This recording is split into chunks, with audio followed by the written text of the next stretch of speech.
Welcome back to the Missing 411 investigation. For years, we've tracked the unsettling patterns of the clustered disappearances in national parks, the lack of scent for canine units, the inexplicable shedding of clothes. But tonight, we move the investigation from the deep, dark woods to the desolate blacktop. We're talking about the silent crisis of the American trucker, an alarming subset of experienced drivers who simply vanish. These men and women are the absolute backbone of our economy. They are hardened, professional, and they live on the razor's edge of civilization, traversing thousands of miles of the loneliest roads in the world. The pattern is fixed, and it's terrifying. A skilled driver stops their massive rig for a break, a flat tire, or a quick fuel up. The colossal metal fortress is left behind, engines often still running, and the driver? They simply step out of one dimension and into another.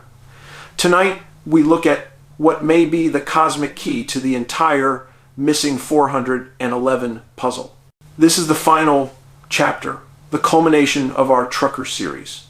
And what we are about to explore suggests that the culprits in these cases might not be human or even of this earth. To understand the fate of the missing truckers right here in the United States, we must first travel far south to Argentina, to the year 1973, and the man who gave us the template, Dionisio Llanca. It was October 27th. Llanca, a 5-year-old, 12-year veteran driver, was hauling a heavy load of construction materials. A routine 2-day journey. At about 1:15 de la mañana, on a dark, desolate roadside near Bahia Blanca, he pulled his Dodge 600 over. A simple, frustrating mechanical delay, a low tire that needed changing immediately. He was alone in the deep, cold blackness when he saw it. First, a yellowish glow about a mile away. He told investigators he dismissed it as just a passing car, perhaps a Peugeot. But then, in a terrifying instant, the light was directly behind him, illuminating the entire area, changing to a searing electric blue color, a light like an industrial welding arc. Llanca tried to stand up, but his legs were suddenly useless, heavy lead. He was paralyzed, frozen on his knees. And then he saw them standing there. 3 beings, described as tall, Nordic-looking aliens, blonde, with high foreheads and elongated eyes. They wore tight gray uniforms, orange gloves, and boots. For 5 agonizing minutes, they just stared at him, motionless. Then, the true clinical horror began. One of the humanoids grabbed him from behind. Another placed a sharp, razor-like device at the base of his left index finger and drew his blood. Llanca says he blacked out immediately after seeing the drops. The next memory he had was waking up hours later, dazed and confused, wandering the streets, miles away from his truck and his tools. He was in a state of total amnesia. He couldn't recall his name, his parents, or even what city he was in. He cried constantly, desperate for a memory that simply wouldn't come. And most critically, he complained of a severe, localized headache in his right parietal lobe, a debilitating symptom we see repeated in countless Missing 411 cases. Under hypnosis, the rest of the story emerged a terrifying tour inside the craft, being examined like a specimen. He recalled them performing an incision on his skull. They took something. This is the key. Amnesia. Specific, localized head trauma. Found miles away. The professional truck left intact, waiting. And the final, undeniable piece of physical evidence, local utility companies confirmed an unusual spike in electrical consumption at the exact time of the alleged encounter. A nearby high-voltage tower was damaged. The energy drain was massive, focused, and undeniable. This is no wild story. This is a forensic reconstruction of an event that fits a specific, terrifying mold. Now, let's bring this exact pattern home. We move to the American Midwest, to Iowa, and the case of David Schwarz, another experienced trucker who simply vanished. His truck, the Dodge 600 spiritual successor, was left parked. Everything was orderly. But David, like Llanca, was gone. If a missing 411 event is somehow triggered by an external, non-human force, an interdimensional power source, then the areas where our victims disappear should show a pattern of high strangeness activity. I went back and studied UFO reports in the exact towns and on the exact route David Schwarz was driving. The results were absolutely staggering. Near Lakeview, Iowa, a report of an orange sphere changing speed and direction. The witness described it as an amber streetlight, moving silently, then accelerating away at impossible speed. In Wall Lake, Iowa, Schwartz's hometown, 12 witnesses saw 4 bright, stationary orange lights appear and disappear in a straight line. Satellites move. These lights didn't move.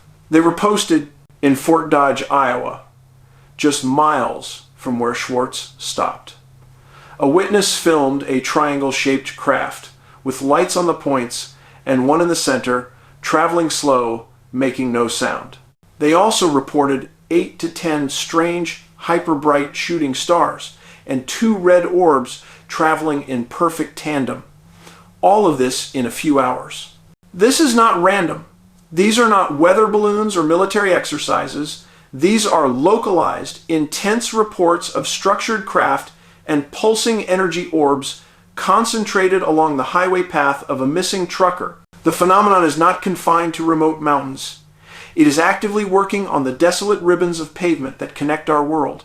Let's talk about the common thread that weaves through all these events, the one that points beyond terrestrial crime. It's the unsettling neurological signature of the phenomenon.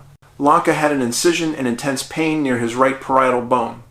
That area is responsible for spatial sense and navigation.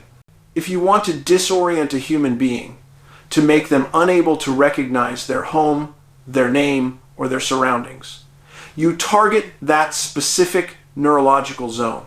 This symptom, this debilitating confusion and head pain, echoes through countless cases we investigate, especially those where subjects are found alive, but severely traumatized. The question then becomes, is the goal simply to cause trauma and confusion, or is it to extract information or perhaps test the human subject before returning them? The UFOs are observing the transportation network. They are interacting with the power grid. They are paralyzing our most experienced solitary drivers. This is not the work of an animal.